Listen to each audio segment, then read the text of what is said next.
નમસ્તે મિત્રો, સ્વાગત છે તમારું યુટ્યુબ ચેનલ આઇકોનિક ફંડામેન્ટલમાં. આજે આપણે એનાલોગ એટલે કે સમસંબંધના કેટલાક પ્રશ્નો જોઈશું. સૌથી પહેલા ક્વેશ્ચન એક છે કે વર્તુળ છે, અહીંયા શું આપેલું છે? પરિઘ આપેલો છે.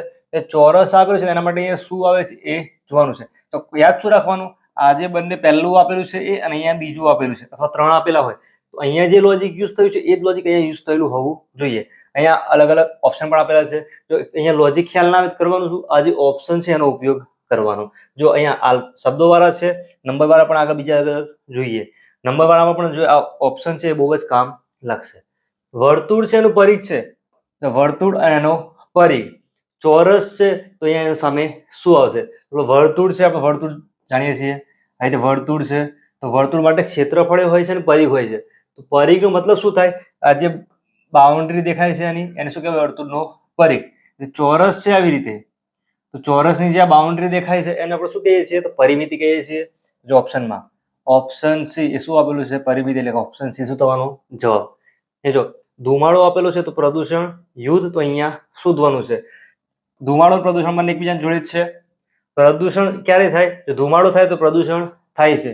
જો યુદ્ધ થાય તો એનાથી શું થાય છે? તો જો શાંતિ, વિજય, સમજૂતી અને વિનાશ. યુદ્ધમાં કોઈ દિવસ શાંતિ હોય નહીં.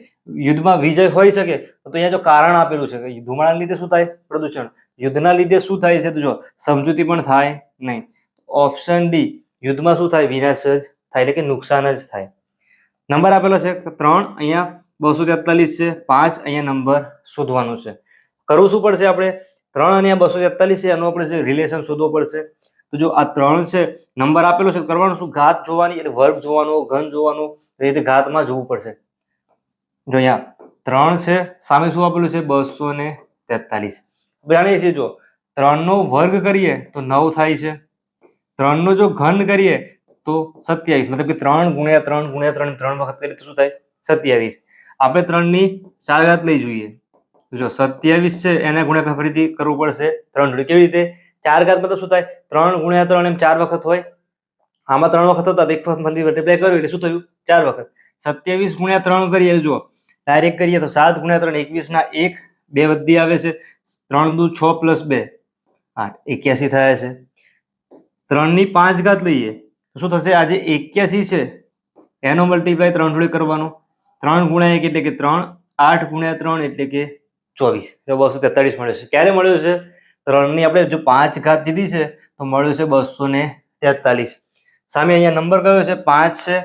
5 ની આપણે ઘાત લેવી પડશે. અહીંયા 5 ઘાત લીધી છે, અહીંયા પણ કેટલી ઘાત હોવી જોઈએ? 5 હોવી જોઈએ. પછી શું કરવાનું? ઓપ્શન ચેક કરવાનું. ઓપ્શનમાં જવાબ જો આપેલો હોય 5 ઘાત વાળો તો એ જવાબ, ના હોય તો પછી શું કરવાનું? આ બંનેનું લોજિક બીજું વિચારવાનું. તો 5 ઘાત છે તો 3 ની 5 ઘાત તો આ સંખ્યા તો થશે જ નહીં, આ પણ નહીં થાય. જો આ પણ સંખ્યા બહુ જ નાની છે, ખાલી આ સંખ્યા બાકી છે. આપણે ટ્રાય કરીએ 5 ની 5 ઘાતનો. જો 5 નો 1 ઘાત હોય તો 5, 5 ની 2 ઘાત એટલે કે 5 નો વર્ગ કેટલો થાય? 25 થાય. 5 ની 3 ઘાત એટલે કે 5 ગુણ્યા 5 ગુણ્યા 5 તો 25 ગુણ્યા 5 125 થાય. 5 ની 4 ઘાત કરવાની છે, 125 છે એનો ગુણાકાર કરવો પડશે 5 જોડે. ગુણાકાર નથી આવડતું જ 5 ગુણ્યા 1 કરી લે, 100 ગુણ્યા 5 તો 500, 25 ગુણ્યા 5 કરીએ તો 125. તો 5 ની 4 ઘાત કેટલી થઈ જાય? 625. જો અહીંયા 5 ની 4 ઘાત 625, અહીંયા 5 ની લેવાની છે 5 ઘાત. કરવું શું પડશે?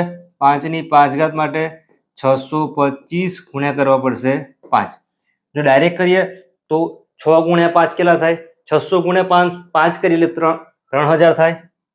અને 25 ગુણ્યા 5 એટલે 125, 3125. ખ્યાલ ના આવે કરવાનું શું? 625 ગુણ્યા 5 કરી દેવાના. તો 5 ની 5 ઘાત શું મળ્યું? 3125, જે ઓપ્શનમાં આપેલા છે.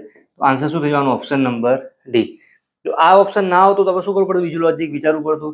ઓપ્શનમાં જે કોઈ પણ એક લોજિકનો આન્સર આપેલો જ હશે. આગળ જોઈએ. અહીંયા જો 18, 52, 12 અહીંયા નંબર શોધવાનો છે. 18 અને 52 જો અહીંયા ઘાત લઈએ, 18 નો વર્ગ તો બહુ જ મોટો થાય, 3 અંકમાં આવે છે. 18 અને 52 છે નજીકમાં છે. જો 18 ગુણ્યા 3 કરીએ તો કેટલા મળે છે? 54 મળે છે. અહીંયા કેટલા આપેલા છે? 52 આપેલા છે. 54 માઇનસ 2 લઈએ તો કેટલા મળે છે? 52 મળે છે. સેમ લોજિક અહીંયા યુઝ કરી જોઈએ. 12 છે, મલ્ટીપ્લાય કેટલા જોડે કર્યો છે? અહીંયા 3 જોડે કર્યો છે. 12 ગુણ્યા 3 એટલે કે 36. ઉપર જો -2 કર્યા હતા તો નીચે પણ -2 કરવા પડશે. 36 - 2 એટલે કે 34. તો જોવાનું શું ઓપ્શનમાં 34 આપેલા છે કે નહીં. તો ઓપ્શન નંબર એ માં આપેલા છે 34. 34 શું થયું? આ જવાબ. ખ્યાલ આવે છે? ઉપર એક પહેલા લોજિક શોધવાનું, એ લોજિકનું સેકન્ડમાં કરવાનું છે. 121 12 25 અહીંયા ક્વેશ્ચનમાં એનાલોગી માટે વર્ગ અને ઘન આવડવા જોઈશે. 121 છે તો કોનો વર્ગ છે? 11 નો વર્ગ છે.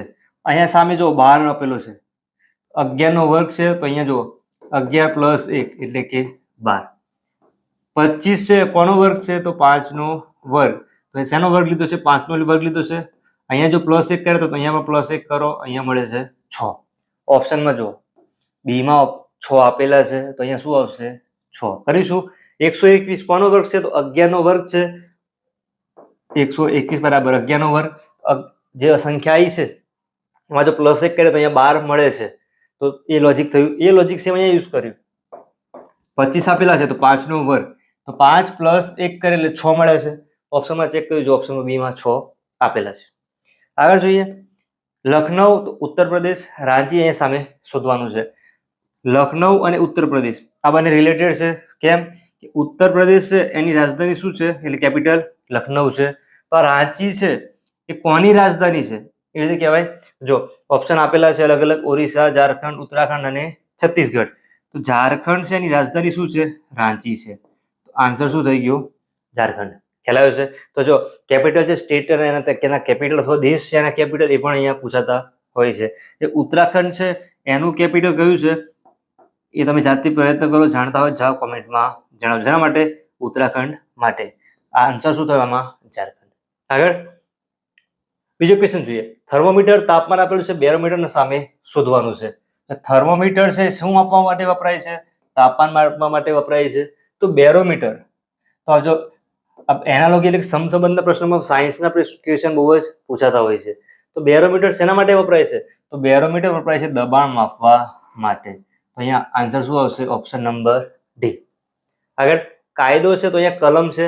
બંધારણ તો અહીંયા સામે શું આવશે જોવાનું છે. કાયદો અને કલમ. આપણે જો કાયદાના રૂલ્સ જોઈએ છે એની અલગ અલગ કલમ બનાવી હોય છે. તો બંધારણ છે એની અંદર શું હોય છે? અલગ અલગ આર્ટિકલ્સ હોય છે. તો લોજિક વિચારવાનું, જે ખ્યાલ આવે છે પછી સામેવાળામાં શું કરવાનું? ઓપ્શન જોવાનું, પછી સેટ કરવાનું છે. આગળ ગાંધીજી તો રાષ્ટ્રપિતા, તો કે ગાંધીજી આપણે રાષ્ટ્રપિતા તરીકે ઓળખીએ છીએ. તો રવિન્દ્રનાથ ટાગોર છે એમનું ઉપનામ શું હતું? તો નેતાજી, લોકનાયક, રાજાજી અને ગુરુદેવ. Option number D. તો આપણે રવિન્દ્રનાથ ટાગોર છે એમને આપણે શું કહીએ છીએ? ગુરુદેવ તરીકે પણ જાણીએ છીએ, તો ગુરુદેવ તરીકે ઓળખીએ છીએ. આવી જ રીતે તમારે એકદમ સરળ રીતે ગણિત શીખવું હોય, રીડિંગ શીખવું હોય તો એના માટે અલગથી વિડીયો ચેનલ પર મૂકેલા છે. વિડીયો પસંદ આવે તો લાઈક કરી મિત્રો સાથે શેર કરજો.